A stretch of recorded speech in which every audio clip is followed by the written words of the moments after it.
ஒவ்வொரு நாளும் நம்மோடு கூட இருந்து நம்மை வழி நடத்துகிற நம்முடைய ஆண்டவர் இயேசு கிறிஸ்துவின் ஈடு இணையற்ற நாமத்தினாலே உங்கள் அனைவருக்கும் என் அன்பின் சோத்திரங்களையும் வாழ்த்துக்களையும் தெரிவித்துக் கொள்கிறேன்.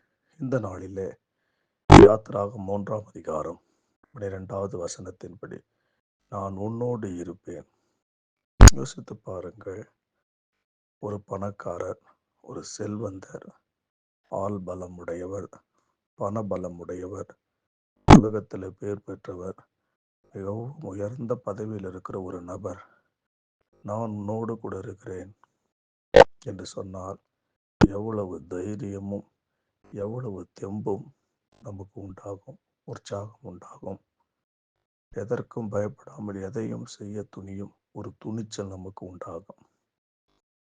இந்த உலகத்திலே இப்படி இருக்கும் என்றால் அண்ட சராசரங்களையும் படைத்த சர்வ லோகத்தையும் ஆளுகை செய்து கொண்டிருக்கிற உலக இரட்சகராக இருக்கிற இயேசு கிறிஸ்து, யெகோவா தெய்வம், பரிசுத்தாவியாகிய தேற்றரவாளன் நம்மோடு கூட இருப்பாரேயானால் நாம் எவ்வளவு பலன் வாய்ந்தவர்களாக இருக்க வேண்டும், எவ்வளவு உற்சாகம் அடைய வேண்டும், எவ்வளவு தைரியத்தோடு வாழ வேண்டும்.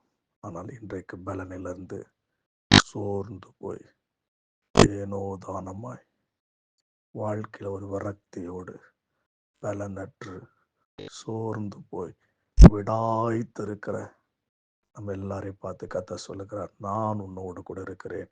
என் மகளே, என் மகளே, ஏன் பயப்படுகிறீர்கள்? பயப்படாதிருங்கள், பலனோடு இருங்கள்.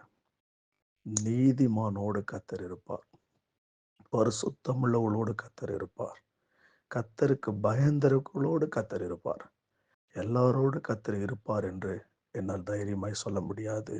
ஆனால் அவரோடு கூட நீங்கள் இருந்தால் உங்களோடு கூட கர்த்தர் இருப்பார், உங்கள் பிள்ளைகளோடு இருப்பார், உங்கள் சந்ததியோடு இருப்பார்.